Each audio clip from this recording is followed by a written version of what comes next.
I don't know what you want from me. Some of these song titles are harder to visually represent than others.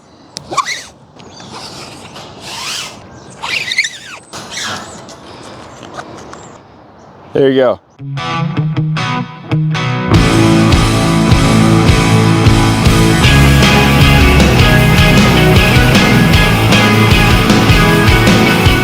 Also, I got a new mic. Hopefully it's better. I don't know how this works. I think I might have to do a clap test to sync audio. Is that how that works? Visited Salmon, I mean Transit Balcony, is the third and the final song off of Hot Mulligan's EP, Fenton. There's not as much to go over on this song, not at all due to it being any less impactful or well made, but just that it's shorter and most of the lyrics are the same chorus, repeated over and over, although that chorus is a banger. But despite that, Visited Salmon is by far my favorite song off of Fenton and has pretty often filled the ever-rotating spot of my favorite Hot Mulligan song of all time. I'll save my bigger takeaways for once we go through the song, but it's a great song on its own, but when you recontextualize it in terms of the narrative and themes of Fenton as a whole about social anxiety and things not working out the way you thought growing up, I think it easily becomes one of the best closers I've ever heard.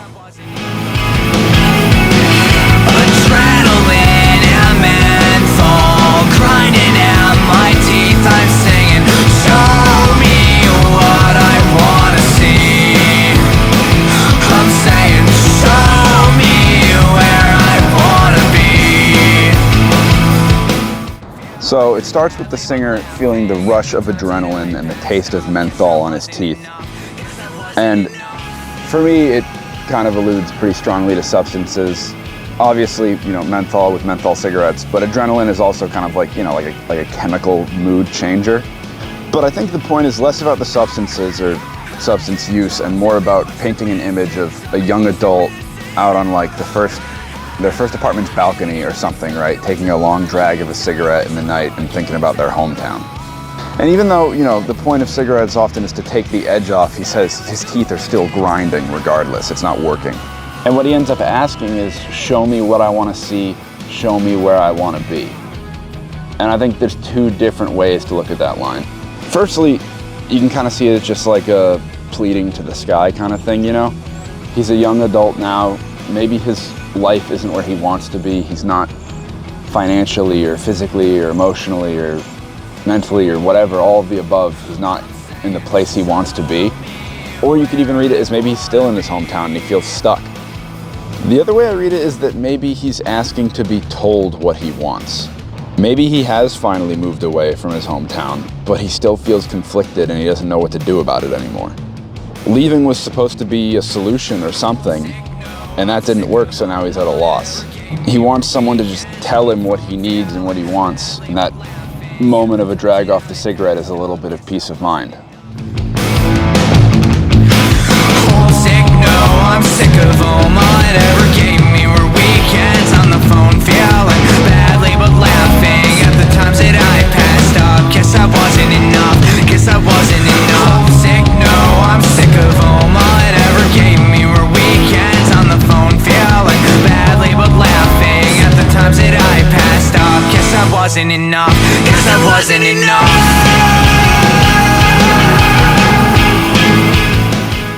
I've tried to figure out how to put how this chorus makes me feel into one digestible sentence.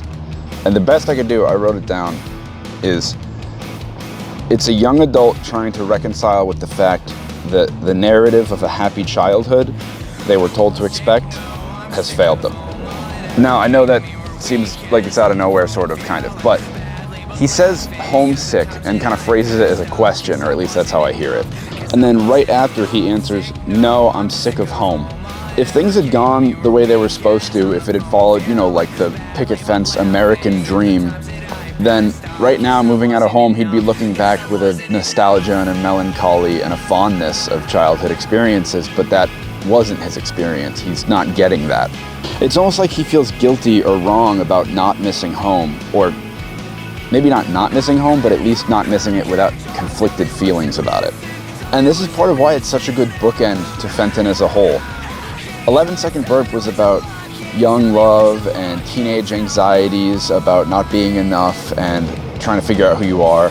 Buy a Fire Extinguisher was about those anxieties from 11 Second Burp coming true and refusing to let go of the idea that true love will work out or that things can end up like a storybook. It kind of follows that Visited Salmon is about looking back over how you were raised and feeling like you were cheated. Or maybe not cheated, but you weren't good enough to get those good experiences you were promised. He's away from home now, so he should be homesick because that's what everyone says you're supposed to feel. Just like how in young love you're supposed to fall for the girl next door, go to prom together, get married and be happy. But he's already been faced with the reality that that's bullshit and Buy a Fire Extinguisher, and life is a lot shittier and more complicated than they make it seem. I'm not totally sure what the weekends on the phone line could be. If I had to tie it back to something, it could be back to 11 Second Burp, you know, the whole idea of a girl and him that weren't allowed to see each other other than at school, so every weekend they'd talk on the phone. And then the second half of the chorus is a little bit of a mystery to me. I know how it makes me feel, but I don't really think there's enough evidence in interviews or in the lyrics to back up that, but it's all I got, so I'll explain how it makes me feel. It feels like he's thinking back to growing up and thinking back on experiences that didn't go well or that he feels like he missed, and maybe feeling badly, like if he had done something differently, things wouldn't have gone off track. It's such a futile and self-destructive train of thought, but he can't help but fall into it. He wants to make the efforts to feel better, but he just can't. And I feel like most people can relate to this when you're kind of faced with the fact that life isn't going to turn out the way you always thought. You lose your naivety and you get callous. But deep down, I feel like no matter how callous you are, you still have an idea that maybe whatever dream you had can come true, running through it again and again in your head. But then he concludes that it wasn't enough. Having a dream and wanting it isn't enough. It gets back to that idea from Fire Extinguisher. He wasn't enough. His childhood isn't the way that it was supposed to be. He didn't end up where he wants to be because he fucked it up somehow. And I think you can hear that as the chorus fades out and the music drowns it out, like the singer's train of thought surrendering to the tide of his emotions as he screams, "I wasn't enough." Laughing at the times that I passed up. Guess I wasn't enough. Guess I wasn't enough.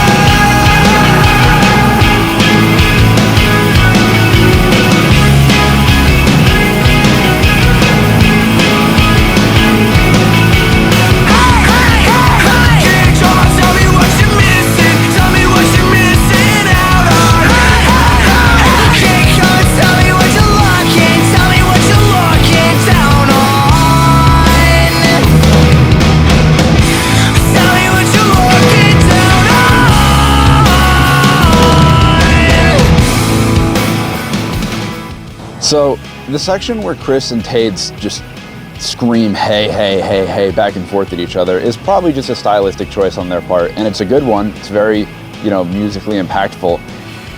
But to me, I love that part of the song so much because I feel like having it be them yelling back and forth kind of captures the feeling that is a big part of the reason that I love this kind of music. The kind of singer and the audience both just screaming back and forth at each other in this kind of group catharsis. The missing out on line, I'm not totally sure how to interpret, but I think it again goes back to that idea that he missed out on the fun, the good experiences of childhood. But beyond that, it's also, now that he's a young adult, since he missed out on it back then, he doesn't have that kind of nostalgia, that core of a good childhood to hold on to through the shit of life. A shitty childhood doesn't just rob you of that time, it takes away the happy memories that you're supposed to be able to look back on when you're an adult. Then he starts to yell, "Tell me what you're looking down on." And I think similarly to the "Show me what I want to see" line, I can read this in two different ways. One, maybe he's talking to people from his home, right? Parents, classmates, teachers, whatever, kind of yelling at them for thinking that he wasn't enough or for discrediting him, like, who are you to look down on me? But the other interpretation I actually got from this user on Reddit when I asked for people's opinions on the song, and I actually really like it, and I think it might even be closer to the original intent. They see it more as a self-ridicule kind of thing, like he's speaking to himself saying, yeah, you've moved on, but who are you to look down on these people from your hometown? You're just a kid who doesn't know shit. Why do you get to have this holier than thou mentality? Hot Mulligan has a bunch of these kind of lines in their songs that can be interpreted in 1 or 2 or 3 different ways. But I think instead of making the song or the message get confusing or unfocused, usually it helps hone it, because the different interpretations all come back to the idea that people's thoughts and our emotions aren't consistent and clear cut. There's no way to tie a pretty bow on top of anxiety and trauma and the human experience. We're complicated and we're contradictory all at the same time. Call me Walt fucking Whitman, the way I contain multitudes. So the song ends with 4 repetitions of the main chorus, with the first 2 kind of lower energy leading up to this crescendo and incredibly emotionally impactful screaming and blaring of the instruments for the last 2. I've mentioned it before, but both Chris and Tades have said in interviews that when they recorded Fenton, they fully planned on that being the only thing they ever did under the Hot Mulligan name. They didn't expect it to go anywhere, so they figured they'd put it together, put it out, and part ways after that. And knowing that makes this song feel so much stronger to me. You can hear that they thought this was their last chance to put their thoughts into song. This was their last chance to experience that catharsis of getting lost in the music. Tades has a reputation of going absolutely fucking crazy on stage.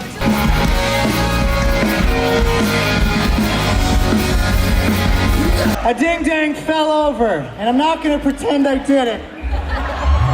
I don't even know if you can call it dancing. He just kind of like throws his body around and like embodies the emotions and turmoil he's conveying with his lyrics. I love this kind of music so much because it's exactly that kind of rage and outburst that you can throw yourself into.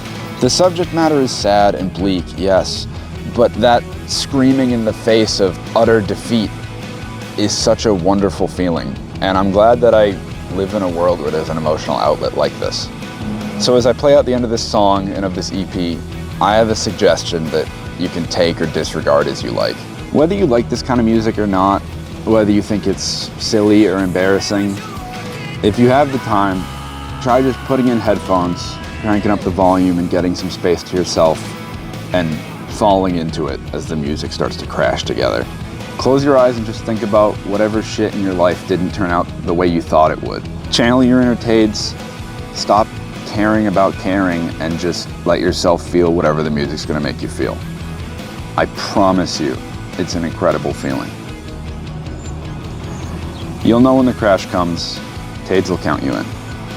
Homesick, no, I'm sick of home. All it ever gave me were weekends on the phone, feeling badly but laughing at the times that I passed up. Guess I wasn't enough, guess I wasn't enough. Homesick, no, I'm sick of home. All it ever gave me were weekends on the phone, feeling badly but laughing at the times that I passed up. Guess I wasn't enough, guess I wasn't enough. 1, 2, 3, 4. Homesick, no, I'm sick of home. All it ever gave me were weekends on the phone, feeling badly but laughing at the times that I passed up. Cause that wasn't enough, cause that wasn't enough. Homesick, no, I'm sick of home. All it ever gave me were weekends on the phone, feeling badly but laughing at the times that I passed up. Cause that wasn't enough, cause that wasn't enough. Thank you for watching. Best fan I ever heard. Yeah, yeah.